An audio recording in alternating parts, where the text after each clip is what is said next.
16h-20h, c'est Virgile sur M. Bienvenue sur M, c'est l'heure de retrouver notre rendez-vous des experts. Nous parlons nutrition aujourd'hui avec notre nutritionniste de MM Nutrition. C'est Michael Marquis qui est avec nous. Bonjour Michael. Bonjour. Nous allons parler d'un phénomène que nous connaissons tous. C'est vrai, on y est tous un petit peu confrontés lorsque on a faim. Entre les repas, on grignote facilement. C'est vrai que les grignotages sont omniprésents dans nos habitudes. Mais finalement, comment faire pour éviter le grignotage ?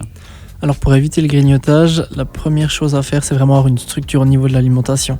Si on a des repas principaux qui sont bien fixés avec éventuellement des collations, ça sera beaucoup plus facile d'éviter les grignotages justement parce qu'on a moins de sensation de faim. Et puis si vraiment on a encore une sensation de faim durant l'après-midi, là c'est de les remplacer par des collations au lieu des grignotages. Mais quelle est finalement la différence entre une collation et un grignotage ? Alors un grignotage, c'est vraiment une prise alimentaire fait rapidement, sans vraiment réfléchir, et on va vite prendre quelque chose dans l'armoire ou quelque chose qui traîne. Alors une collation, c'est quelque chose déjà qui est plus réfléchi, où on essaie d'avoir un petit peu un meilleur équilibre également. Et puis l'idée, c'est vraiment de répondre à une sensation de faim pour atteindre la satiété. C'est comme finalement un petit repas. Parfois, lors de journées difficiles ou parfois le week-end, on a tendance à se laisser un petit peu aller et ne pas vraiment choisir de collation équilibrée. Comment faire si on est dans ce cas-là ?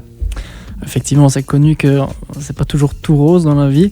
Et pour ça, il faut aussi accepter que des fois l'alimentation, ça peut être un petit peu réconfortant ou ça peut aussi faire un petit peu plaisir.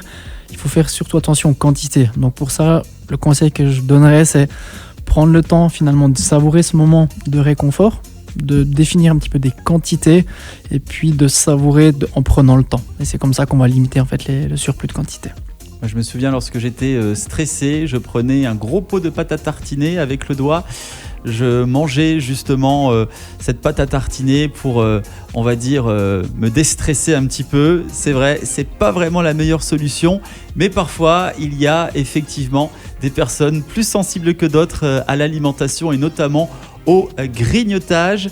Merci pour ces bons conseils nutrition, mon cher Michael Marquis. On va se retrouver la semaine prochaine pour d'autres conseils afin de bien manger, puisque oui, bien manger, c'est bon pour la santé. À la semaine prochaine, Michael. À la semaine prochaine.